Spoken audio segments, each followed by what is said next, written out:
Okay, we're just about to go live here with Jim Nichols, and this is Carrie Cassidy from Project Camelot. So, welcome, Jim Nichols, and it's great to be here with you tonight.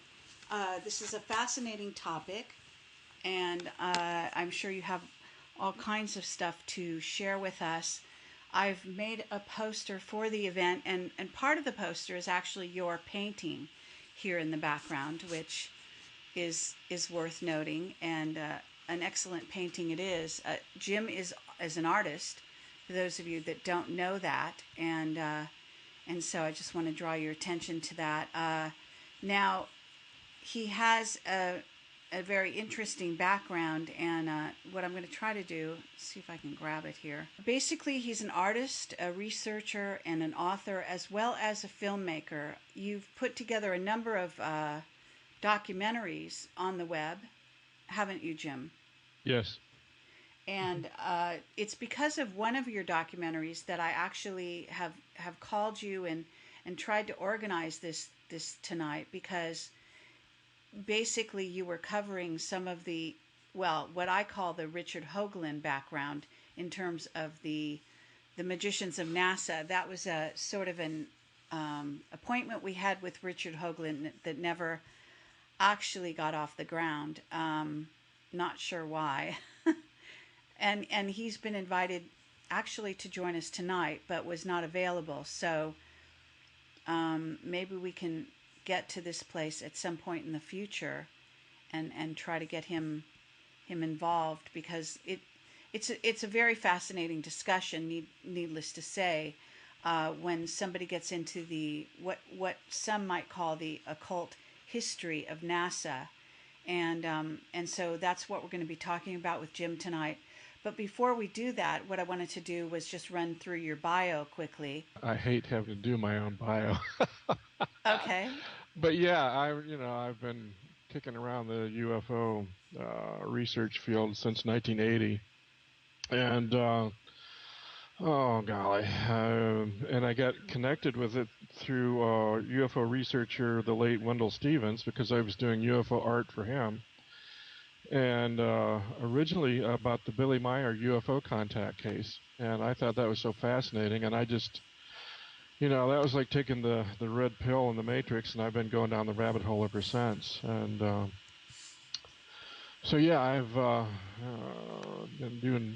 started out doing UFO illustrations, and then I got into some TV work here with the local talk show here in Tucson for 7 years about UFOs. And then after that, I thought, well, with the technology through computers and so forth, I started to discover I could make my own documentaries, which has been great fun.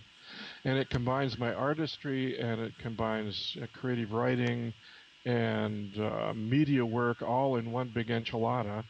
And so that's where I've evolved to at this point. So I have my website. I've got eight videos that linked on UFO TV YouTube that you can watch, or you can read the blogs. If you don't want to watch the videos, read the blogs. I've got I think 14, 15 blogs on my website that cover this same material. So yeah, it's been quite an odyssey to reaching to this point now.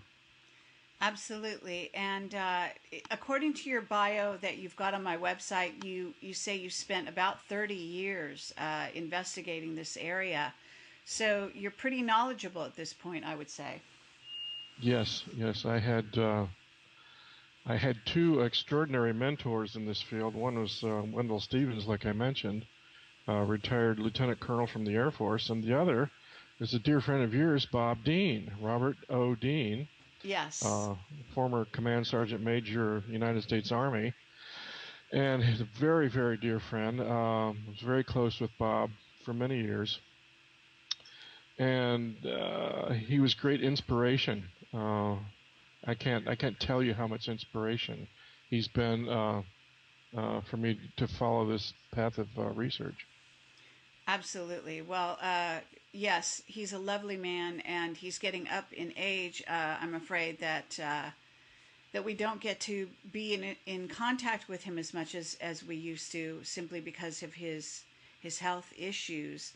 But Right. I know that you were a good friend of his, and actually we've gone out to dinner and sat around talking about all things UFO, you might say, right? Right. Right. Yeah. So that's been great. Well, at this moment, what I'd like to do is move over to the actual topic and talk about sort of an introduction to the topic, that what you would say, and I think that your video, I do want to say that your video, I think, is a great introduction to this topic. So we can, it is linked. I think I put a number of links at the bottom of your bio on my website, so people can find that on the front page of Camelot. But for now, why don't you talk a little bit about the Magicians of NASA, that topic, and how you think the whole thing started, if you will. How can you talk a little bit about this? This is such a Well, just gigantic. before This I is such a start gigantic asking thing. you questions, before I Yeah. start Yeah. Yeah. cross-examining you. Okay. Well, I invite your listeners and your viewers to go to my website and look at the. It's called the Aeon of Horus, the Occult History of NASA, and you can either read the blog or you can watch the video that I produced. And wow. Uh, I, I I have been in, like I said, I've been involved in UFO research for 30 years, and it's only within the last year and a half that I stumbled onto this story. And it was actually, I saw Richard Hoagland's video that's on YouTube where he talked about this whole issue, and it was a presentation he did back in 1997, I think, when the original Pathfinder Mars mission was launched. And he talked all about the connection of uh, NASA, National Aeronautics and Space Administration, with Aleister Crowley, famed Satanist, and Jack Parsons. John Parsons, who was the co-founder of JPL, Jet Propulsion Laboratory in Pasadena. And I thought, what in the world? How can there be a connection with Aleister Crowley, Jack Parsons, and NASA? I mean, this is just so bizarre and so far out. And but I have to, I have to hand it to Richard Hoagland, and both he and his co-author Mike Barra of Dark Mission, where they go into great detail about this connection. And this is really going down the rabbit hole, because you start to look at not just NASA, not just the space missions, but the whole issue of ufology and its connection with the occult and demonology, and it gets right down to exactly what is the very fabric of reality that we experience here. So it's like this is this is a gigantic topic. So what I did with the Aeon Horus and my blog and the video is kind of give you a thumbnail Disneyland version overview of what this story is really about. And but like I said, it's a gigantic story. Well, wouldn't you say that to some degree it starts with Project Paperclip? Well, okay. To some degree, yes. Yeah, I Because mean, we're talking about obviously the occult was going on before NASA was created, but you've got to, right, for our purposes, we're starting with NASA, so we have to start at the beginning points of when NASA was being created and formulated as an organization. It's a little known fact that NASA is actually a defense organization. In other words, it was planetary defense. It was always planned to be that, and many people don't know that about it. So do you want to kind of start off in that direction, and then, there's no doubt that this goes back to Egypt, it goes back to the Anunnaki, Sitchin, and all of that. But for our purposes, at least to begin, can we start with Paperclip and how that became NASA, ultimately those scientists went in many directions, but certainly the creation of NASA involved a number of paperclip scientists. Well, primarily Werner von Braun and his his extraordinary research into rocket design for the Third Reich and World War II. And what's interesting is how that whole project just got grafted onto the American Defense Department. And we always think, well, it's just Werner von Braun himself, but it was not. It was Werner von Braun and hundreds of technicians who were designing V-2 rockets for the Nazis during World War II just packed up lock, stock, and barrel and came to work for the United States Defense Department, or more specifically, in the early years, the United States Army. The United States Army, the military, desperately wanted to get their hands on the V-2 rocket projects. And Werner von Braun desperately wanted to build big enough rockets so he could hurl them into space. That was his great ambition. So it was a match made in heaven in that sense, but it also included, and this is very interesting, where you get into the Nazi secret society, the Nazi SS. The SS was a secret society, exclusive secret society within the Third Reich. So it's like a breakaway civilization within the Third Reich. So it's like most people think, well, Nazis, Third Reich, it's all one thing, when in fact it's really not. It's much more complicated than that. So the Nazi SS were comparable to the secret societies like the Freemasons in our own country. And if you dig into the origins of the Nazi SS and the origins of the Freemasons and so forth, and even the origins of Aleister Crowley's Black Magicians, they all have a common bond with ancient, occult, Egyptian mythologies. And they take it this is black magic stuff that they take very seriously. And it's not for the general public. So you have actually have a convergence of three secret societies that were pretty much on the same page in an occult sense at the very inception of NASA back in 1960. Right. And just for people, just let me say here that Jim does not have a camera, so if you're wondering, why we're not seeing him live, I'm afraid that he doesn't have a camera activated and ability to activate that, but we do have his picture here, and so he's part of the poster, as well as what I'm trying to do right now, which is bring him on the screen and make sure that we're actually live as a result. Yes, it's working. Okay, so there you are. So at this moment, in terms of I don't know if you knew von Karman. Were you familiar with von Karman? He doesn't play. Yeah, he's a player in this, and a serious player, but he was kind of a mentor from Caltech for Jack Parsons, as I recall.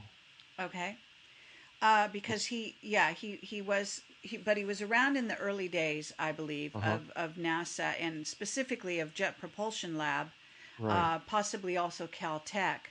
There is, okay, let me just say from my perspective, because I do have some background here. Originally, before Camelot, after I left the entertainment industry, I was actually working in communications as a contractor at JPL, which is Jet Propulsion Lab. And I was also very fascinated by the history that involved Pasadena, the occult magicians, the practicing magicians within JPL and NASA. That, of course, is never talked about. And then, the whole lineage that goes back to Jack Parsons, because even the name JPL is actually Jack Parsons Lab. It was something of a joke that they named it that, but it was all surrounding his work as a rocket scientist, which I don't know if people are familiar with that, but that was part of it. And he was, in a certain sense, a protege of Aleister Crowley. And believe it or not, this gets into Scientology and L. Ron Hubbard, who was one. They were sort of a threesome, if you will. Jack Parsons, L. Ron Hubbard, and Aleister Crowley. They were something of. Jack Parsons tended to be more the protege of Aleister Crowley, but he also interacted with L. Ron Hubbard. It is thought that perhaps that it was the Scientologists who actually got involved in the death of Jack Parsons, but this isn't known for certain. So there were a lot of plots going on behind the scenes, and those three men were also dealing with a woman who, and I forget her name, but she was... Marjorie Cameron. Yeah, she was involved with all of them, and was supposed to be involved in this sort of what they called a great work, which is an alchemical sort of union, sexual as well, and that was supposed to generate, really create a portal into another dimension, and also create a child that would then be born out of that union, so to speak. So this was supposed to be a magical act that they were involved in. All of this is written about in, I wonder if I can remember the name. Do you remember the name of the book? Something like Sex and Rockets or something. Yeah, that's it. Sex and Rockets. That's the story of Jack Parsons. Yeah, I'm not sure if that's the whole title, but it's close enough. So it gets into that. But a lot of people won't realize NASA's early beginnings. So in this sense, and Wernher von Braun, of course, is not necessarily sort of the angel that he is depicted as. And so, do you want to talk about? I guess just a minute. You worked at JPL? Yes. Did they talk about Jack Parsons when you were there? No. But I wasn't part of the in crowd. Even at a fairly low level, you should have been aware of some of the rumors about Jack Parsons. Oh, definitely. At that time. Yeah, absolutely. The rumors, and so that sort of piqued my interest at the time. I had other reasons for also. I had studied the occult, so I knew the history, and then I also connected with some people that we were trying to actually write a story about Montauk that involved, some of the history of JPL, of Jack Parsons, of Crowley, etc. Right. All of that also links up with the Montauk's experiments. Exactly. For those of you that don't know that. Did you know anybody at JPL who attended the Agape Lodge there in Pasadena, the OTO? No, I didn't. But there you go. So there's that. There were apparently all kinds of magical get-togethers late at night in the mountains around JPL. It's built into a mountain, for those that don't know. Yeah. So at this moment, in terms of what you know, is there a chronology that you can go through for us? Yeah, let's go back to JPL and the origins of JPL and Jack Parsons, because that was just before World War II. That was before Wernher von Braun. Jack Parsons and a bunch of his buddies there from Caltech, who who earned the name the Suicide Squad, would go out there into the Arroyo Seco and experiment with rocket engines. And Jack Parsons was an expert with explosives. I mean, and they laughed and said, "You crazy fool! You're going to destroy yourself one of these days." And eventually he did. But Jack Parsons, and they were working on a shoestring, but they had Theodore von Karman's blessing from Caltech to work on these rocket engines. And they were successful enough that they got the attention of the Defense Department. So the Defense Department took interest and started to finance Parsons' rocket projects there at Caltech.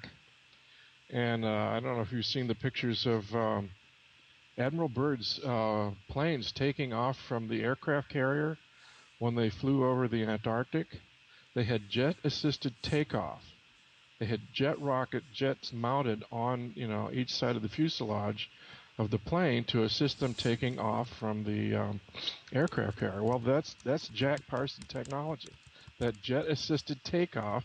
You're smiling Jack Parsons right there. So anyway, that's how he got involved with JPL, and that's how the connection with JPL and the rockets and so forth. But at the same time, this very dashing, handsome young man with the Clark Gable mustache was also fascinated by the occult. And so he was he was making rockets for the Defense Department, and he was also moonlighting as an occultist. And he got hung up with the Ordo Templi Orientis there in Pasadena, and he made such an impression on Aleister Crowley, who was the founder of the Ordo Templi Orientis, that they felt like Parsons was being groomed to be Aleister Crowley's successor. So it's like, wow. So you got Jet Propulsion Lab on one hand, and high-octane Satanist on the other hand, and this incredible convergence. So then along comes this young man who became Jack Parsons' protege, who went by the name Freighter H for a while. And Jack Parsons was just totally knocked out over this young man's abilities. So Jack Parsons took him under his wing, and the two of them started working on something that you had mentioned earlier, the Babylon working, which was involved sexual rituals there in the mountains and also in the Mojave Desert with a woman who came on board whose name was Marjorie Cameron. And allegedly, they were going to create something called a moonchild, which is like a Rosemary's Baby, a vehicle for demonic entities or whatever. So that's basically the JPL, Jack Parsons story. And of course, eventually, JPL was profoundly influenced or was profoundly involved in the establishment of NASA.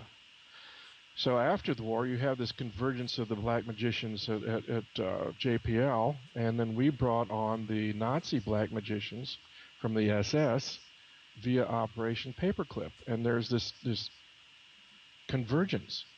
And of course, we also had Freemasons, very powerful Freemason influence at the top echelon of NASA as well. So you have these three secret societies being very, very cozy at the top level of NASA. And apparently, and if you talk to Richard Hoagland, it's like these guys had their own plans for what they wanted to do with the space projects. And that's exactly what they did. Well, okay, and this gets into an interesting area. I'm going to pull up this sort of NASA Apollo emblem because there's a lot of occult symbolism in this emblem. I don't know if you can see that because I don't know if you can. Let me see if I can share my screen. I don't know if that will help. I think that might interrupt this flow. But at any rate, what I'm showing people it has a big A on it, and it's got two planets. It's got the Earth, and I don't know what this is supposed to be. It's gold, but I don't know if that's supposed to be sun, the moon, or what. But that's one such sort of depiction, and then there's also an Orion emblem. I mean, there's a lot of symbols that go along with the occult when you talk about the occult of NASA. And I would recommend, of course, Jordan Maxwell's interview with Camelot, in which he talks about some of that, and certainly Jordan Maxwell's work in general, who is dealing with the symbolism, not just of NASA, but of course the occult throughout history and all over the place on churches, et cetera, but it's really plentiful with regard to NASA. In case you don't know that, Are you familiar with that, and do you want to talk about any of that?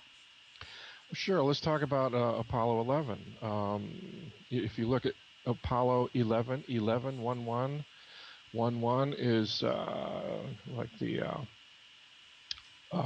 suggestive of the Masonic pillars, Joaquin and Boaz.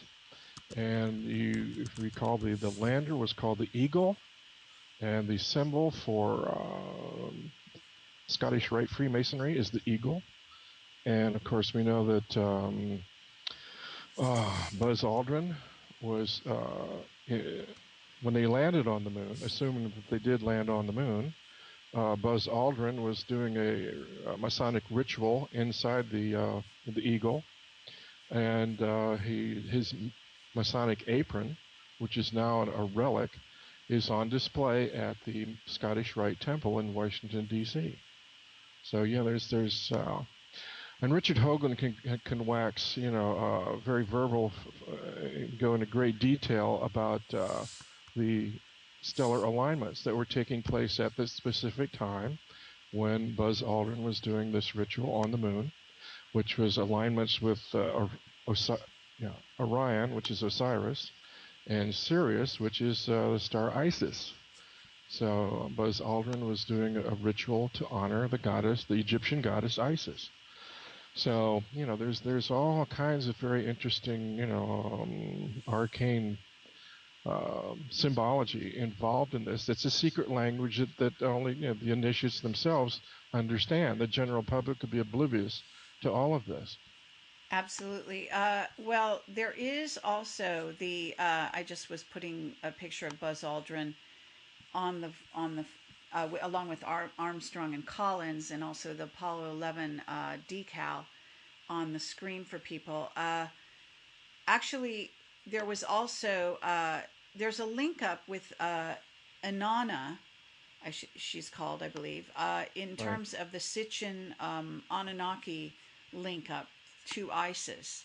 And there is that's an interesting connection, I believe. And it may come directly from that. Do you have some thoughts on that?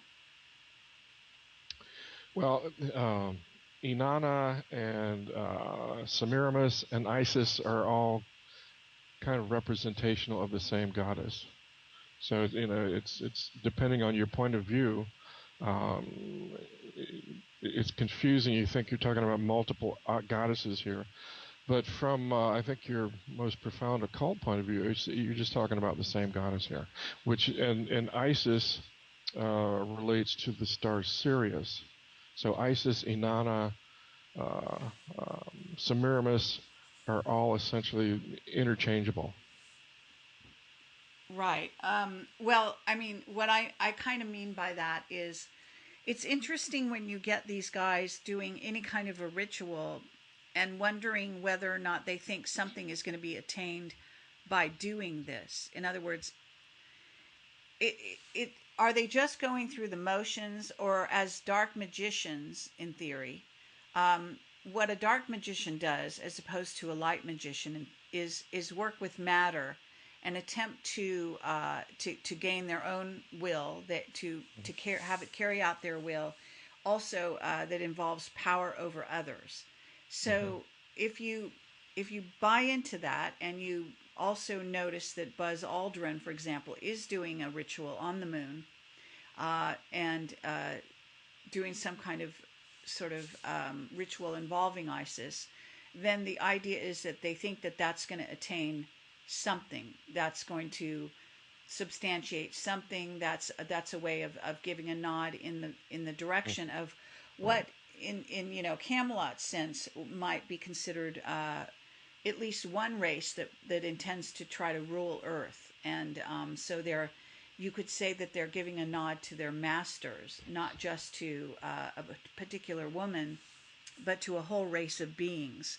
And if you look at it that way, it becomes quite a mystery and quite an interesting twist on what's really going on planet Earth. Absolutely, and I think you've really hit on something here, because at the heart of these secret societies, if you go back into the history of the Hermetica and so forth, it's that they understand that there is a universal etheric energy. Quantum physics is just now starting to acknowledge that. But this is what the ancients knew.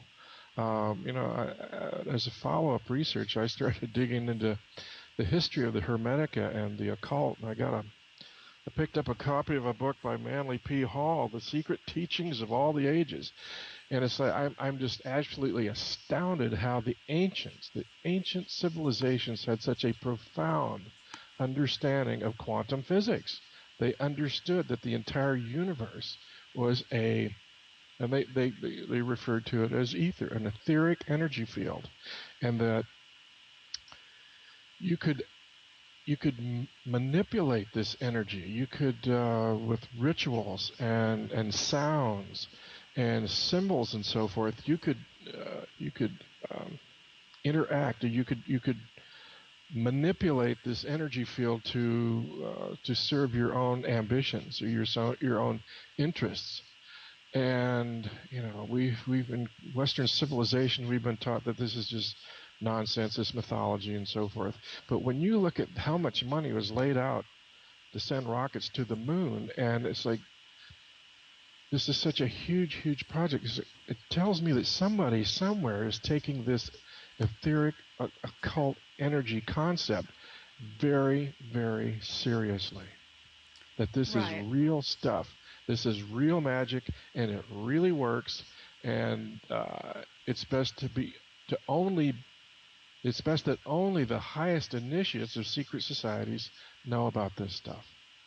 Okay, well, there also is the link up between what is in essence the A for Apollo, apparently standing in for Asar, which is, I guess, a designation for Osiris. And Osiris getting into Orion, getting into the Egyptian pyramids, where they're said to be a reflection of the belt of Orion, I believe, and so on. So there's there's an occult, even an energetic connection between space travel to certain points and these points on Earth. And there's a triangulation. There may even be a torsion physics, that 19.1 connection that Richard Hoagland always refers to. Yeah, 19.5. Yeah, and also having to do with the tetrahedron. In other words, we're talking about the things that make such travel possible within the matrix as we understand it. And occult magicians become aware of physics and the energetic connections between worlds, between dimensions, etc. So space travel is integral to this concept, and so that's where it all reaches back to. In terms of your understanding, have you delved into the cult significance of space travel, how they use these particular symbols, and what they they believe they're going to sort of achieve by it? That's a good question for Richard Hoagland. I wish he had. I wish we had access to him tonight, because in next year, in 2016, they have planned a robotic mission to an asteroid, and that mission is called, just right up front, right in your face, it's called Osiris-Rex. Okay. You're calling this mission King Osiris. I mean, it's like, how subtle can you be here? But my question, especially for Richard Hoagland, what would be so powerfully significant about landing a robotic probe on an asteroid? Why would you call that Osiris-Rex? I mean, this is the king of the gods here. And so, well, what is so important about this particular asteroid?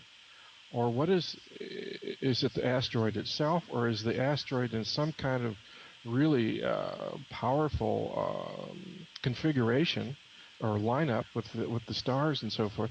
Why would you call that Osiris Rex? I mean, it's like, wow, that's if you start to get any concept of what Osiris means to these occult societies, it's like this is the god of gods, and so there Okay, has to be well, something powerfully significant in that.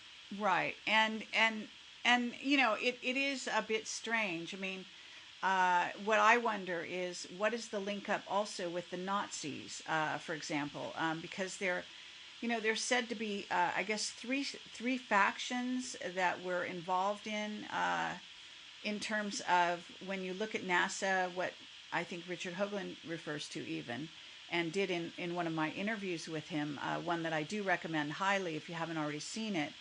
Uh, but the magicians, the Masons, and the Nazis, in other words, all three groups are involved in secret societies, and they're all intersecting in this one organization, which we call NASA, or know of as NASA, for which Orion seems to be a primary sort of focus, or and as such, Osiris is the god that seems to supersede all others, as you're calling it, but and Isis is the goddess, but nonetheless, what is the point? I mean, in other words, are they paying homage to a ruler, or because these are not deities?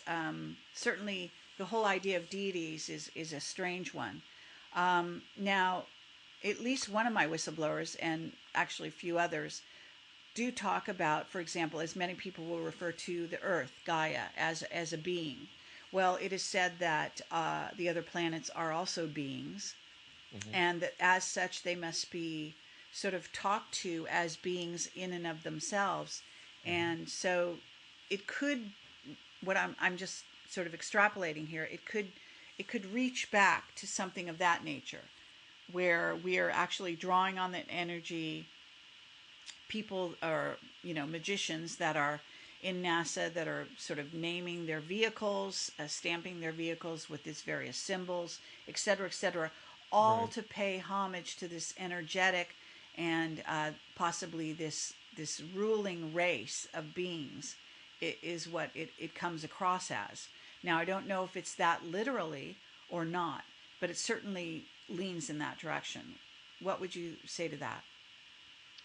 Well, you have to ask, and I don't have an answer for this, but we can both speculate together here that the gods and goddesses of Babylon or ancient Egypt or whatever are analogs to a civilization or an alien presence or alien intervention on planet Earth that's way older, that's far older than Egypt or Babylon.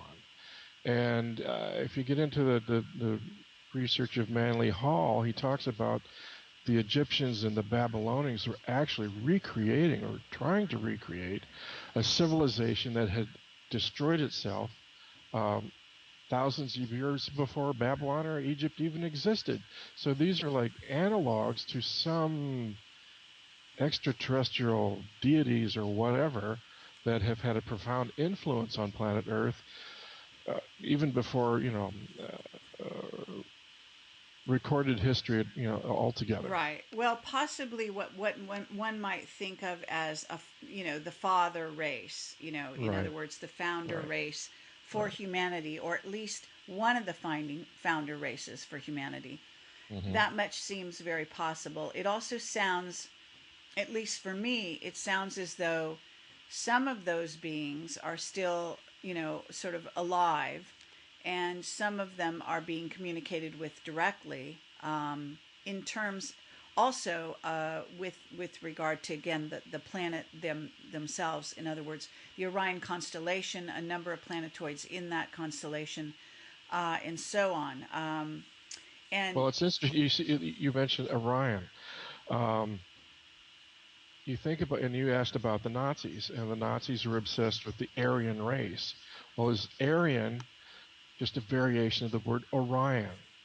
Is mhm. there's the Aryans actually Orions, the parent race that actually came here, long before Egypt and Babylon, and originally established some kind of human civilization here. That they may have genetically engineered our civilization. Right.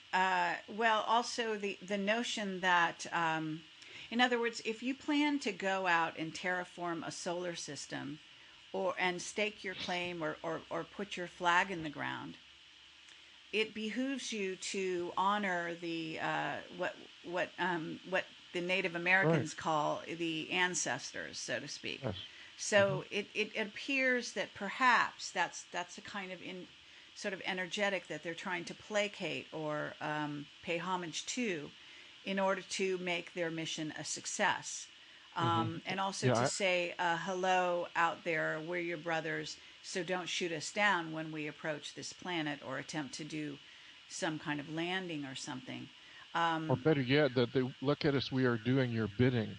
That what we are fulfilling here was originally your bidding from centuries before, and it's like we are honoring you, and by doing this. So I think you have to factor that in also. Absolutely. So yeah, I mean, that gets into a whole nother can of worms. In terms, I mean, certainly von Braun was, at least ostensibly, a Nazi, I believe, and von Karman may as well have been, of German descent, certainly. And what we're looking at are other scientists as well that are part of NASA, that have always been part of NASA. Some that may still be living today, and that gets into a whole time travel issue that I've had a Mm. whistleblower talk to me about. So it kind of is very fascinating in that regard. But in terms of your own video that you put out there, because I wanted to touch on some of those topics that you cover there, can you talk about some of the things that you cover in the video, and areas of special interest to yourself? Well, okay.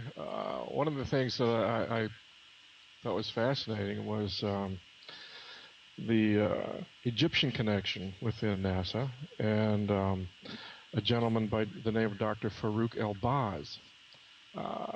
He was taken on board. This is the man that uh, actually became one of the most powerful individuals within NASA concerning the Apollo landings.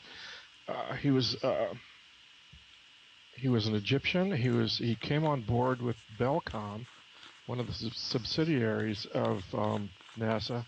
I think in 1967, and then he worked his way into NASA, and he became the single individual who picked out all the landing sites, who approved, had final approval on all the photography, who trained he was also a geologist, so he went out and trained the astronauts out in the field for the kind of rugged terrain they would have to deal with on the moon.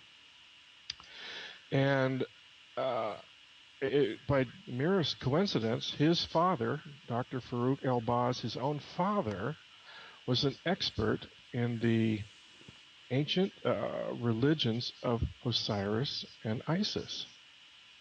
So it's like you couldn't have picked a guy, more in tune with the ancient Egyptian mythologies and the occult than Dr. Farouk El-Baz. So it's like once again you have this absolute um, honor uh, for the Egyptian gods here at the highest levels of NASA. Right. So I thought Now, that was quite interesting.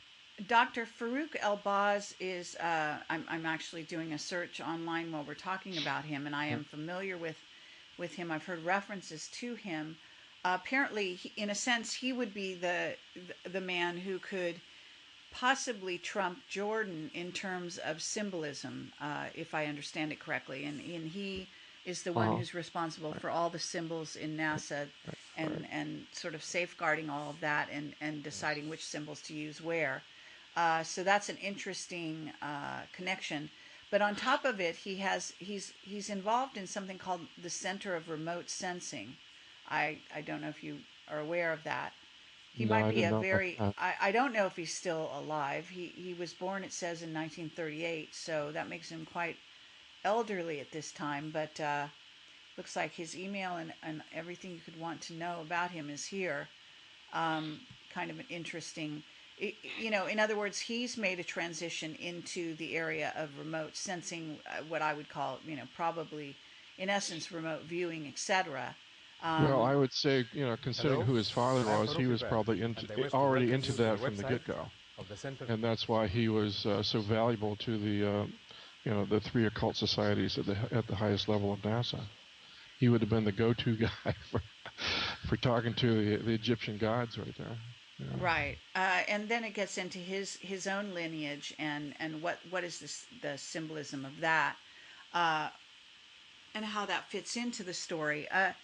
In terms of NASA and what goes on there, I mean, when you're dealing with the occult, you're not dealing with just one thing. So just because they use the occult, let's say in symbolism, they paint symbols, they pay homage, they do these rituals when they land somewhere, etc. It actually starts to, it's inevitable that it would pervade the agency itself, in all aspects, and that some of the top echelon would probably be, without question, people that were trained, for example, in remote viewing, that were, possibly psychics in their own right, and that they're also doing magical rituals in association with some of the work they do, because we're dealing not just with the third dimension and the material reality we recognize here, but we're also dealing with the fourth, going into the fifth. So what we're talking about is sort of dealing with entities, demons, ETs of numerous races of ETs, and you're basically having to. You're not just putting astronauts in a tin can and flying them out there. There's ample, I mean, because we're not even touching on the secret space program here, but the indications are that NASA has been, at least in the last 20, 30 years, pretty much of a Right. front organization, right? Well, I think the subtext here is that what we see on the television, Neil Armstrong stepping on the moon and so forth, that is for the public entertainment.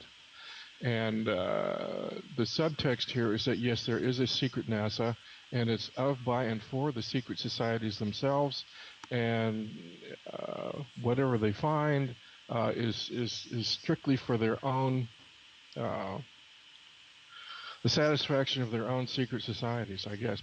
But let's go back and talk a little bit more about Aleister Crowley, because he's really the linchpin to all this. Because he was the one that claimed to have made contact with extraterrestrials or extra-dimensionals way back, was it 1909, when he and his wife Rose had a ritual inside the Great Pyramid. And that's what kind of kicked this whole thing off. Crowley made contact with an extra-dimensional, extraterrestrial entity called Aiwass, who dictated to Crowley the Book of the Law, which was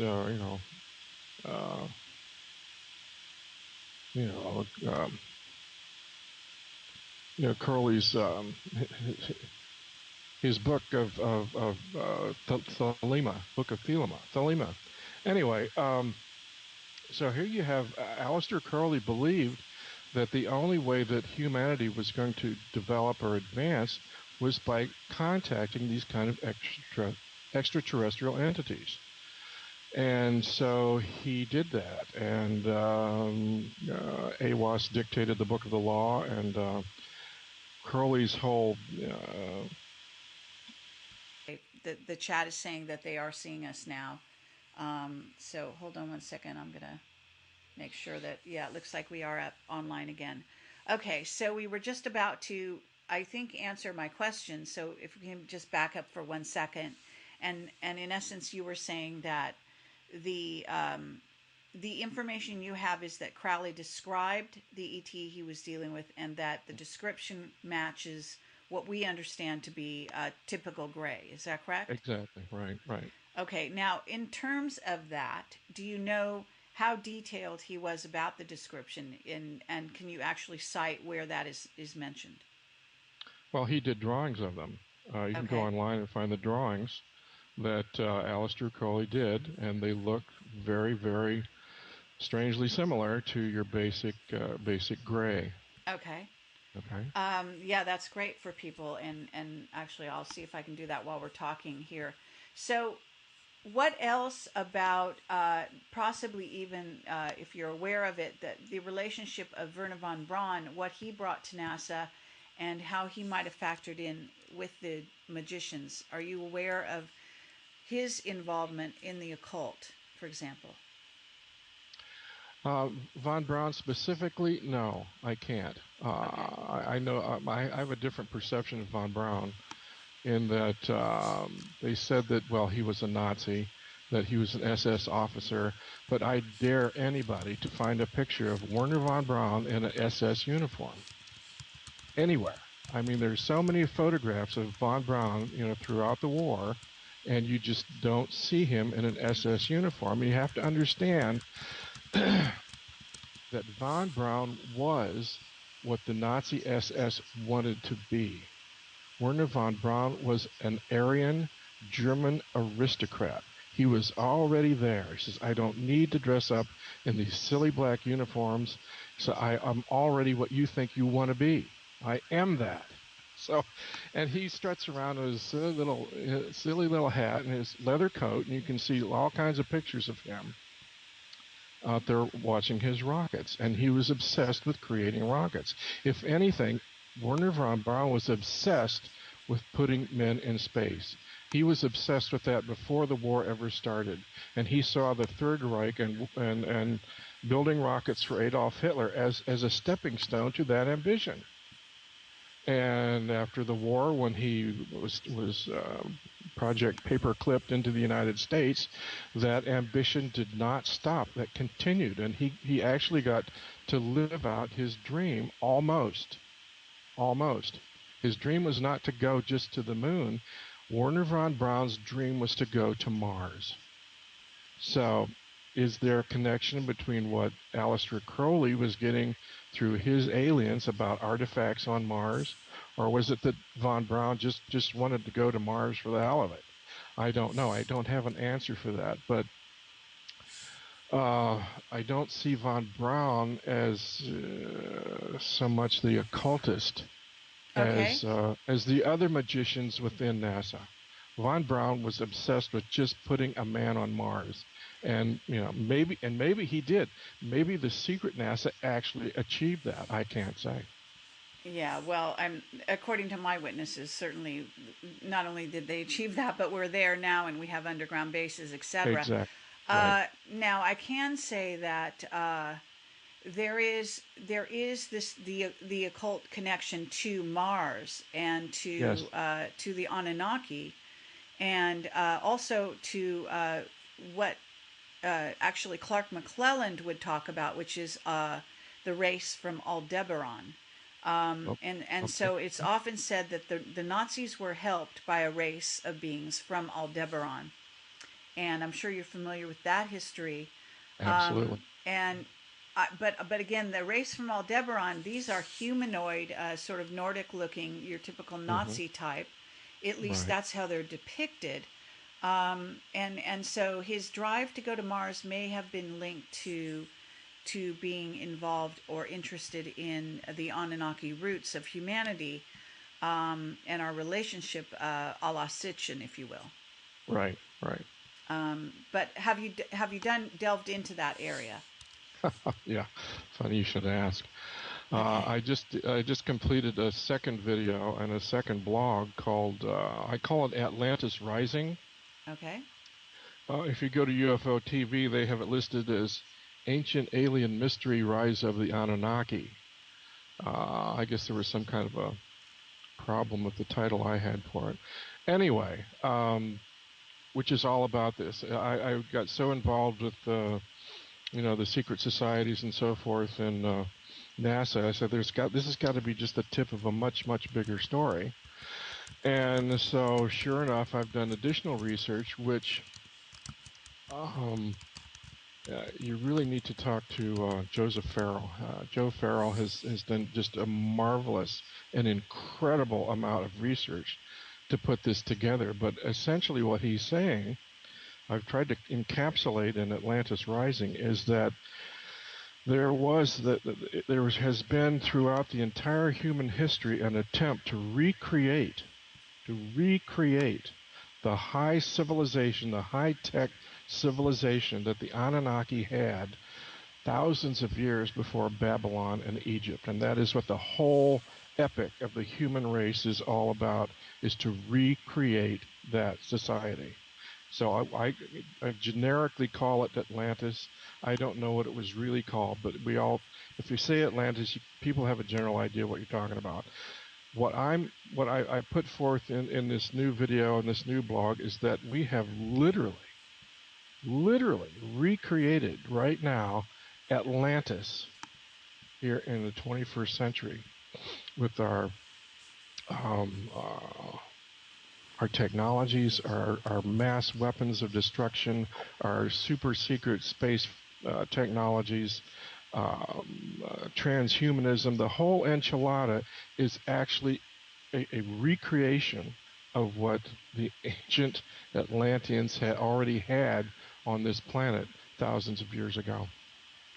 Okay, well, there's no doubt whatsoever that it's even said that there are many of us are reincarnated from Atlantis, from those times, and that we are at a critical juncture. In fact, similar to Atlantis and simply the destruction of Atlantis, and we have some choices to make right now that surround all of that. So I would agree with you. And I've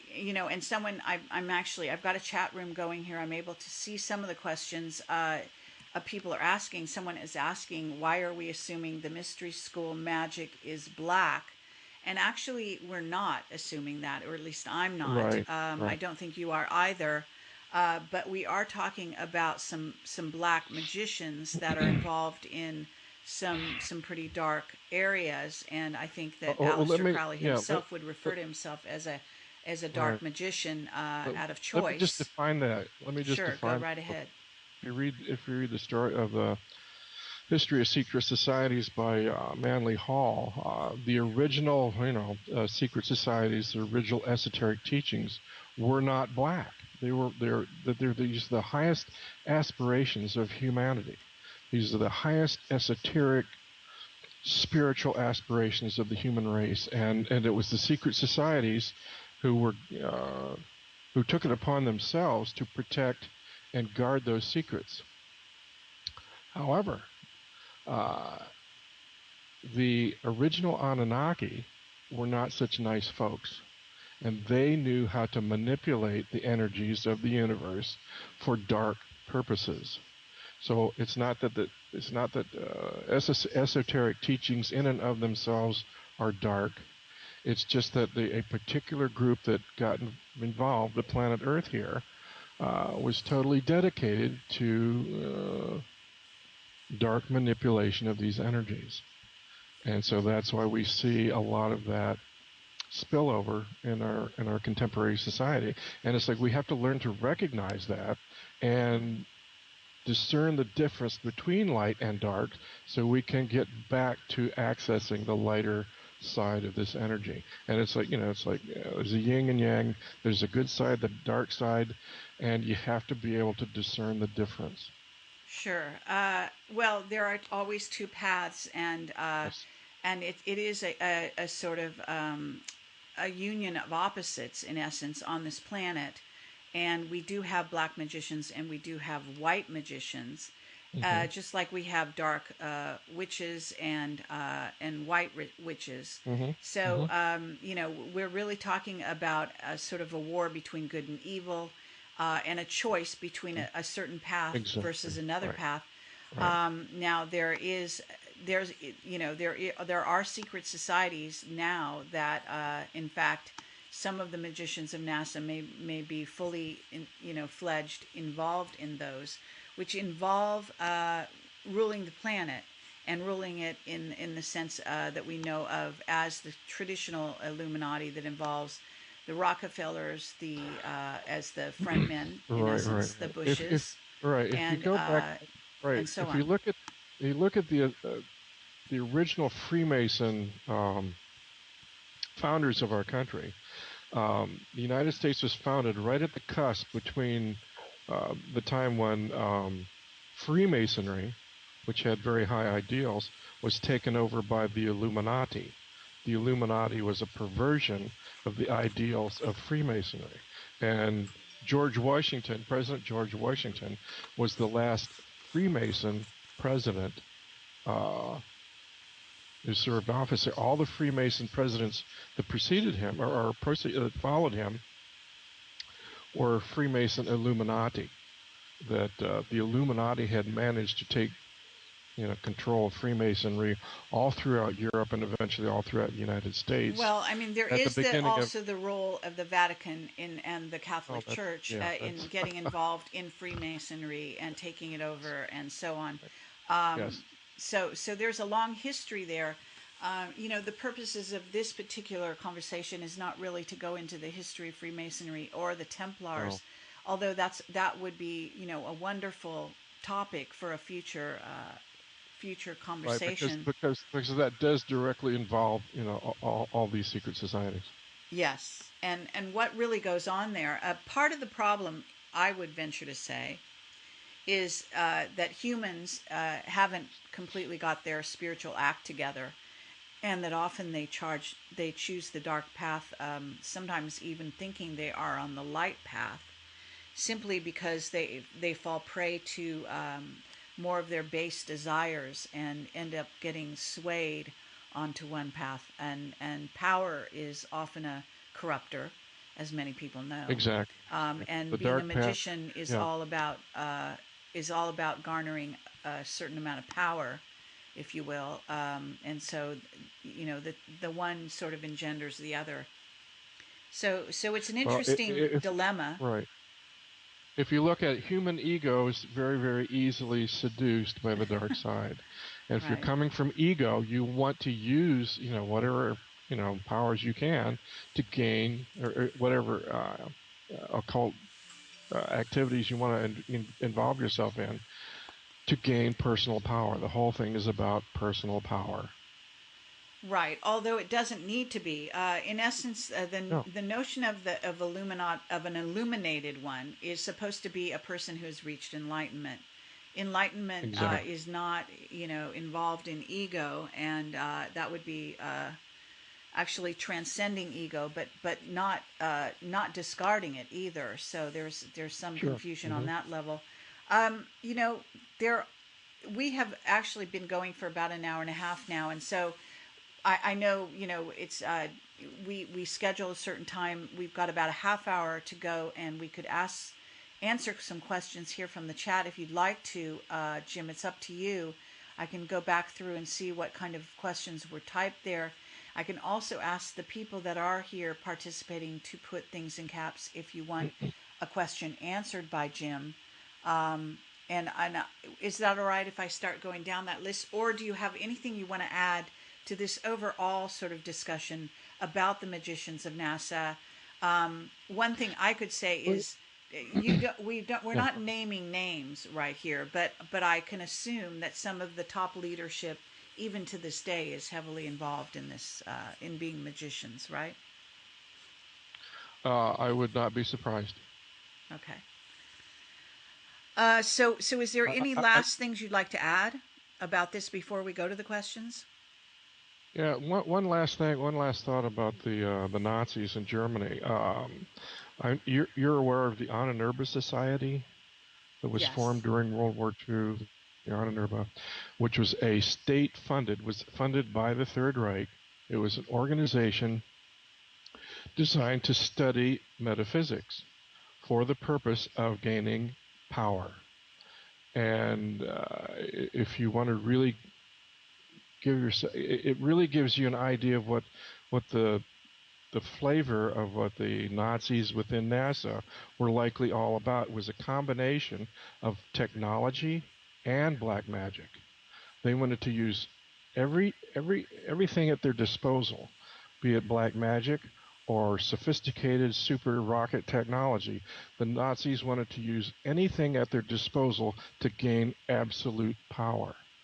And you think about Operation Paperclip, and you say that mentality was grafted on to the American Defense Department, that we will use the occult, we will use technology, we will use whatever it takes to gain absolute power. Well, I would even extend that because it involves the secret space program and what their purpose is Absolutely. in going out into outer space. And one of the things that they decided was that they have a perspective that involves rule or be ruled. And so clearly Mm-hmm. they decided they wanted to be the ones who were in control and ruling.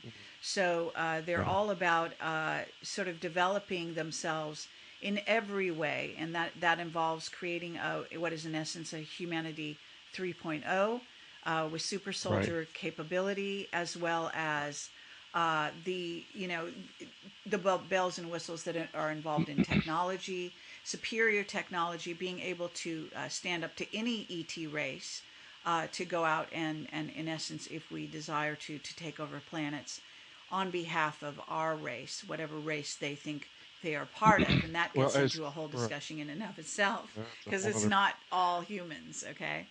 No, um, no, no. Well, that obsession with power absolutely, it really kind of defines the original attitude of the Anunnaki.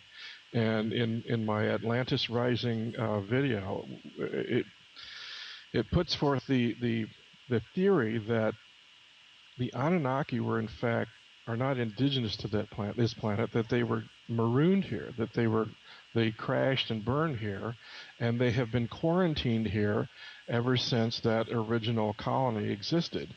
And the whole point of the whole arc of uh, of advanced technology, advanced weaponry, and so forth, is to get themselves back to where they had the level of technology and weaponry that they had when they were originally isolated here or marooned here, so they can fight their way back into space and get back into the galactic war game that they were involved with to begin with. And so what you're saying is about rule or be ruled, that sounds exactly like the mentality of the original Anunnaki that came here. okay. Now, thank you for that. Let's see. We've got some people who are asking questions. I'm going to just grab a few here if I can. If I can.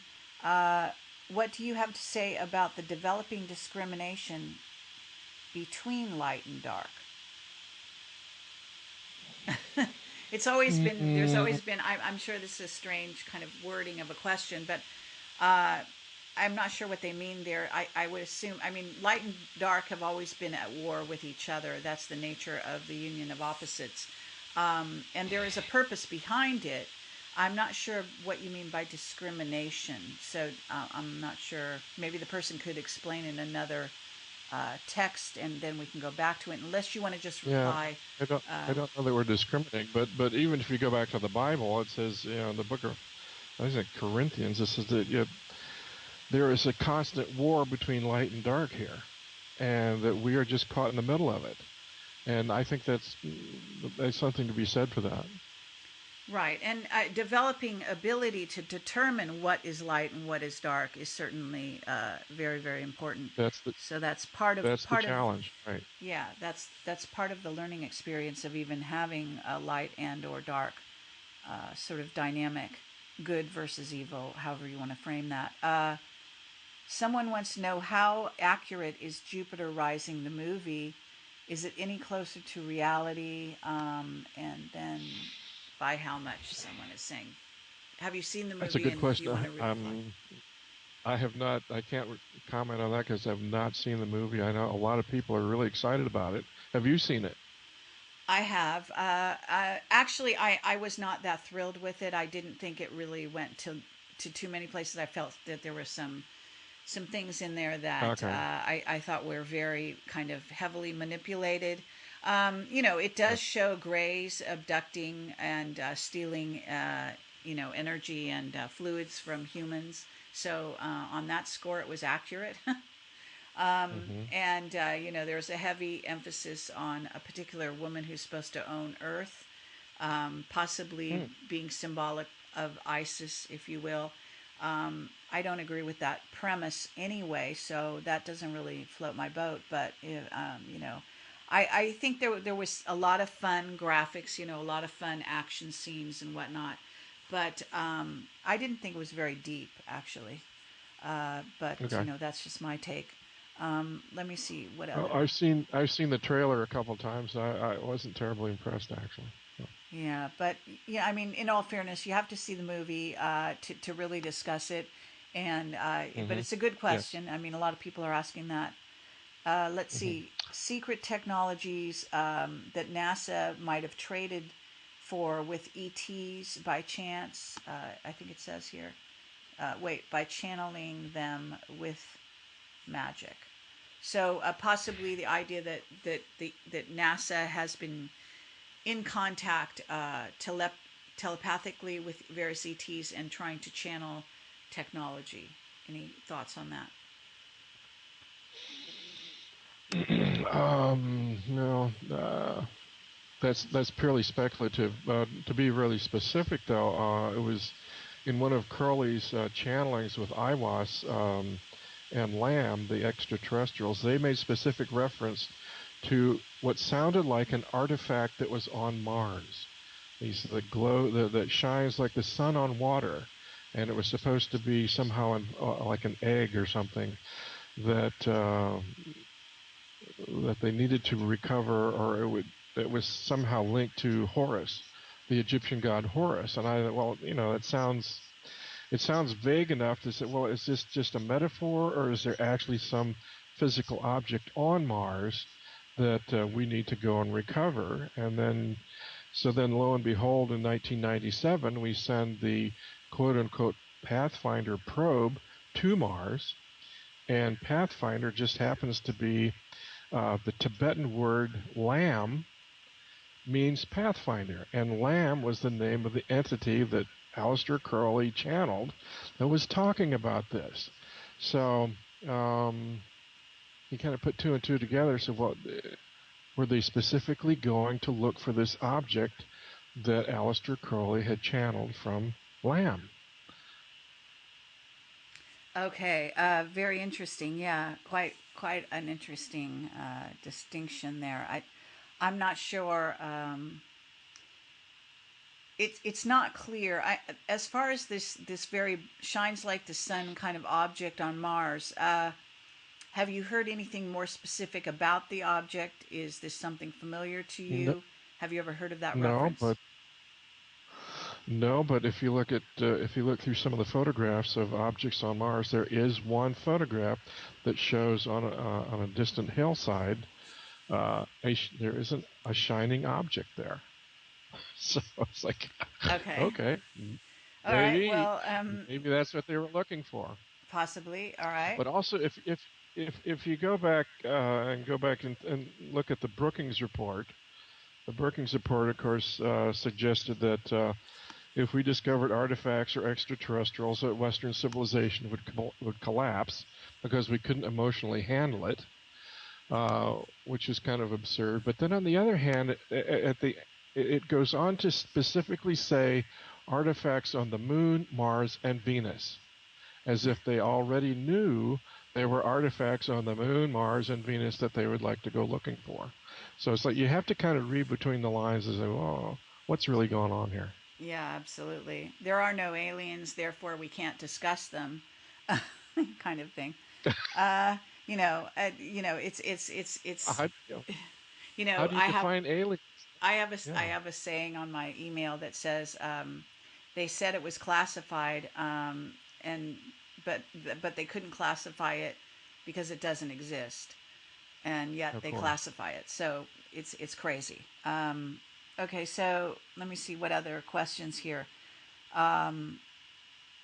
And just in reference to the channeling with magic, certainly if you got magicians, they're harking back to the Nazis. We know that the Nazis used the vril, the the sisters, the very Yeah. long-haired women, who were channeling technology in theory from the Aldebaran to the Nazis.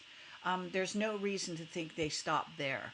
In other words, once NASA got their hands on it, also got their hands in some of the scientists who were involved back in those days, who might have been Right. even part of Right. those rituals.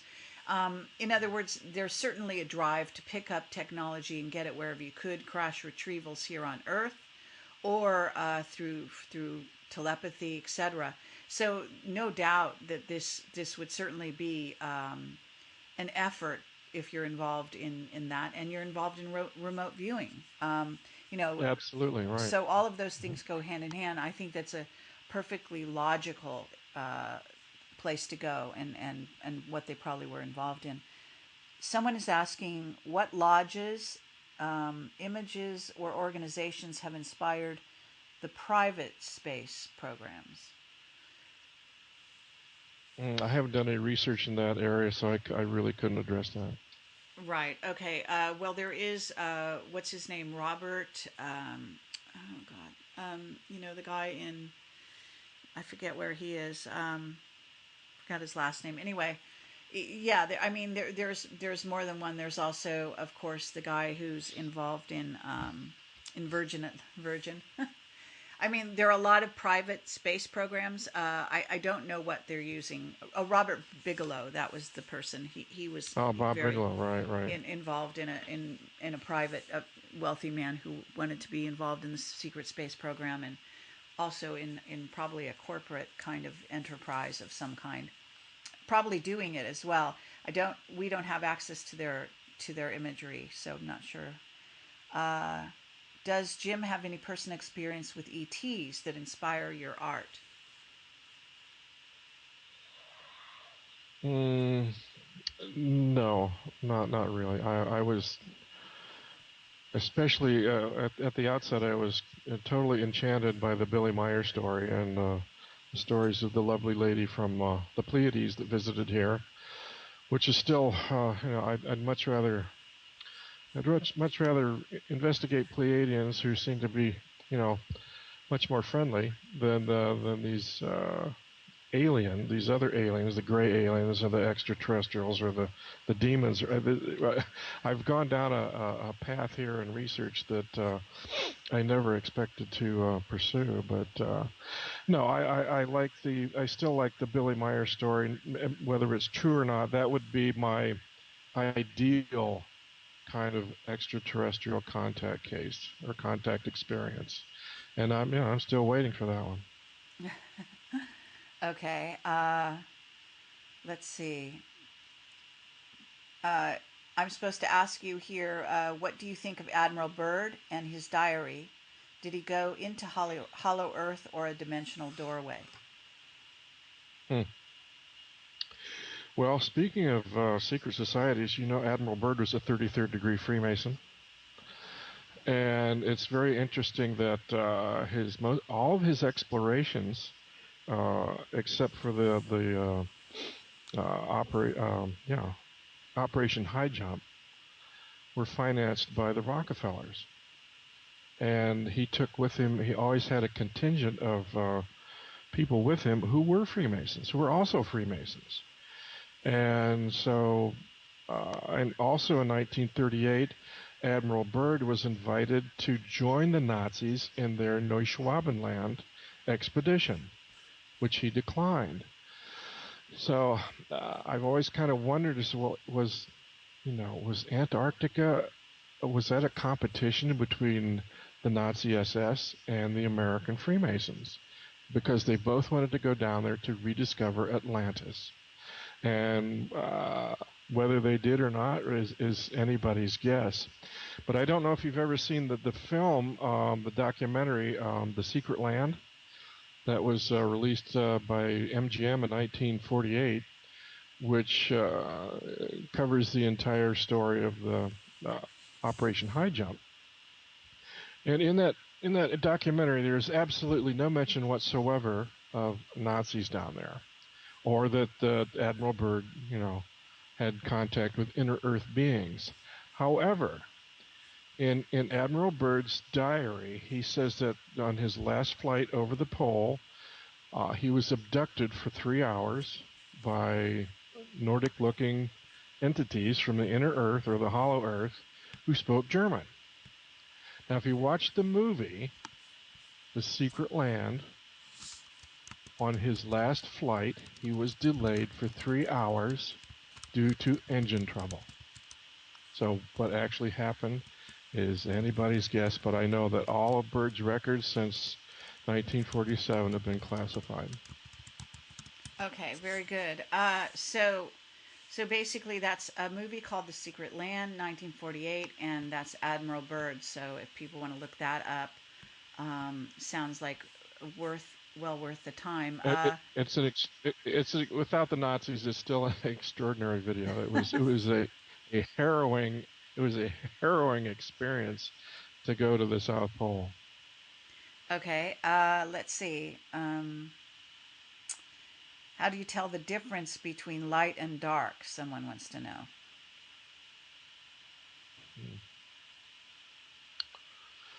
Oh, good question. You have to develop some intuitive skills, I think. If you can read energies, and I'm sure, Carrie, you can do that. I think with a certain level of maturity with that, you can recognize light and dark energy. Yeah, I think that most people have an intuitive sense of what that is and what that means. It doesn't what looks like light. If we're talking, what looks like light and what looks like dark, is can often be deceptive. So it's not just relying on the eyes, for example. Okay, let's see. Someone wants to say here, or is saying, Horus is the Egyptian equivalent to Apollo. Do you want to make any remarks regarding that?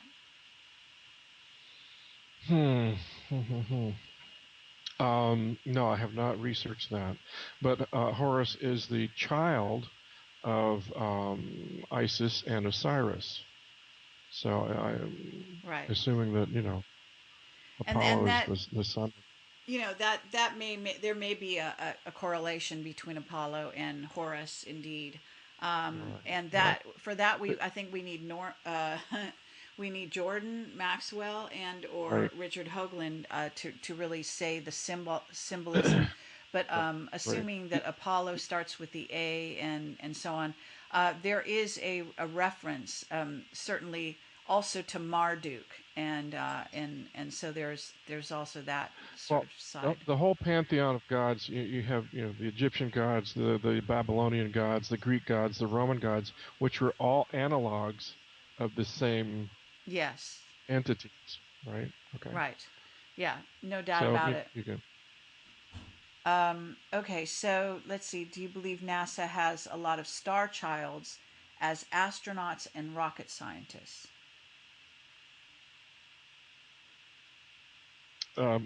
Could very well be. Yeah, I mean, again, that would be conjecture, but it makes logical sense if you want to call star childs. I mean, we're all star childs, so I have to take issue with that particular phrase. But I appreciate if what someone is trying to refer to is somebody who is recently come onto the planet, a younger person, because you can obviously only be an astronaut candidate if you're young. Under a certain age, then I guess that's what they're referring to. But as such, in other words, it just depends what generation you're kind of talking about. I'm sure that the astronauts of the past thought they were star children as well. Well, you could ask yourself too. It says, one of the profiling of astronauts or potential astronauts, do they look for individuals that have particular, psychic skills who might be good remote viewers?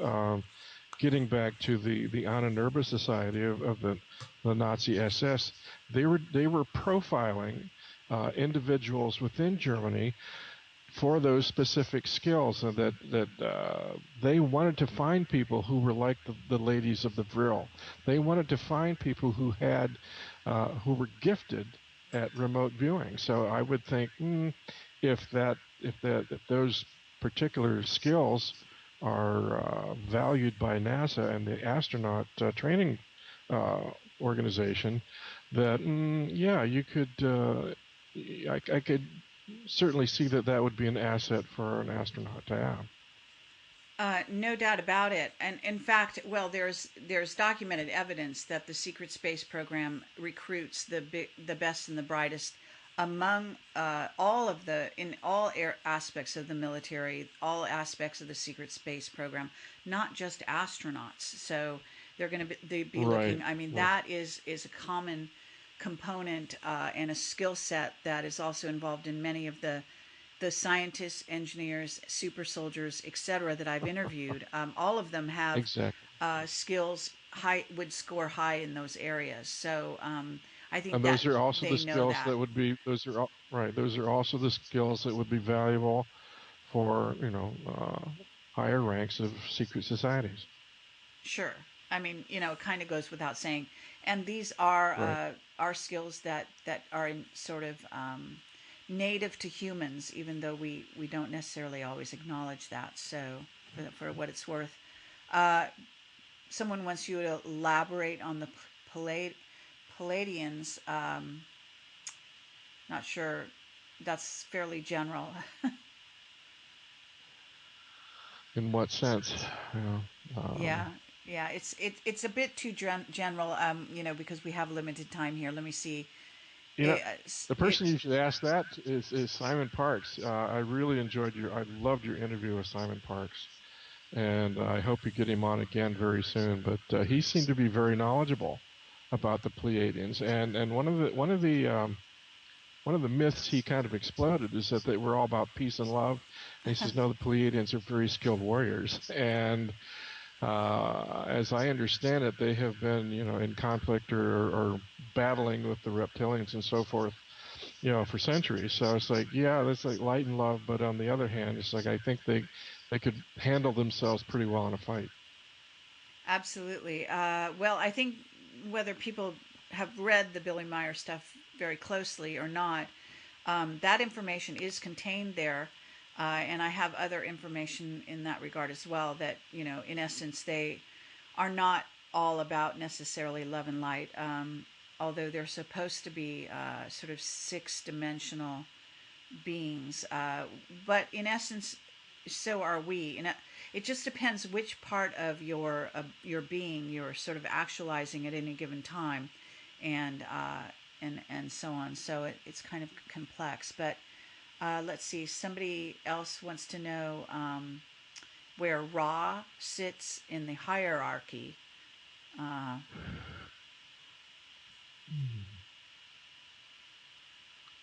Ra is the sun god. Ra is, he's right up there. I don't know if Ra is analog to Osiris or not. That you kind of caught uh, me on well, unaware on that. Ra is a particular entity that would be a step down from certainly Osiris, but was also. I mean, it's too complex. There are too many conflicting views of Ra. I would say that much. It depends whether you're getting your information from the raw material, RA material, Right, and right, so if right, you go there, in essence, it's a conglomerate being, a group soul. So it's not just one being either, but so and that may be true of a lot of these so-called entities that are given one name. You have to keep right. in mind what you might actually be talking about. Um, let's see. What do you think magical significance is of the NASA logo, the red stream, etc.? All the Yeah, there's a right. special significance to that, to the A, what looks like an A, but is kind of like a slash that is in the shape of an A. Actually, if you flip it on its side, it's a seven. It's magic seven. Okay, but that's one of them. But there's also more to it. It has a name, and I don't know the name of what it's supposed to be. Do you know? Yeah, I know it, but it doesn't come to me offhand here. Um, Okay. Yeah, it's that there's a special occult red swishing thing. significance that actually has to Right. do with a kind of travel or a means of travel through the solar system, and I'm not sure. I forget what it is. You can look it up. I can research it. You could research it online and probably find the answer. Okay, I think we've been going for a while now, so I guess I'll sort of try to wind this down, and I think I've gotten to almost all the questions that I could see offhand. Uh, is there anything else you want to add to in terms of your own investigations that you know you've talked about going down the road recently with regard to the Anunnaki and also Atlantis? Do you want to talk a little bit more about that, or of anything to do with the magicians of NASA before we close this down? Well, just on a personal note,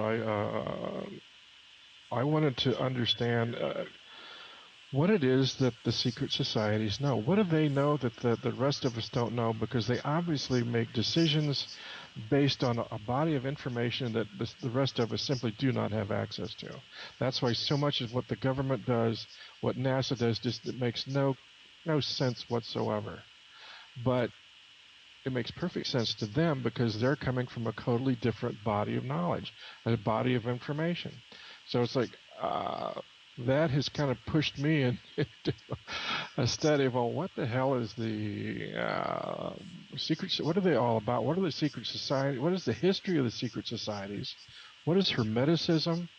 What is the occult? What trying to understand this, and so I've kind of looked into the history of Hermeticism and so forth. And like I said, I got this book by Manly P. Hall, The Secret Teachings of All the Ages. And it's like, oh my God, I wish I had started this research 30 years ago. It's like so late in the game for me to try to grasp this because it is such a huge, gigantic topic. And it's the whole history of the human race and what we're all about and what we're doing here and um, the hyperdimensional energy fields that we're interacting with constantly, and we're not even aware of it. And so it's like I wish I had started, and it's a study that you can see, like the Egyptians that you started as a child. You were you began as a child to understand this incredible science, and it's a combination of astronomy, astrology, and alchemy. And it's like these things that we have really kind of lost contact with in our modern, material society. So I'm just in awe. Carrie, I am just totally in awe of how brilliant the ancients were in what they understood that we are just now beginning to rediscover. Absolutely. Well, it has to do with the secrecy, and we live in a culture of secrecy that's been sort of orchestrated for quite a while now, and that I think we're breaking through now during because of the advent of the internet. We're able to talk to each other. We're able to Yes, do yes, instant research. You can do it from your computer, as everyone knows. And also you can always read books, and people were researching things back in throughout the ages. We've had the sort of beacons of light who've written books, etc., and sort of kept the light burning.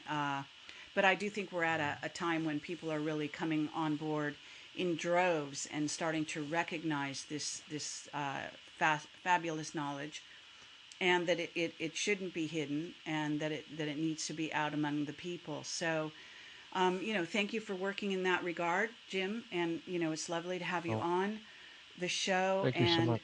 thank you everyone for listening. Thank you for all the good questions in the chat. Let's see where things go.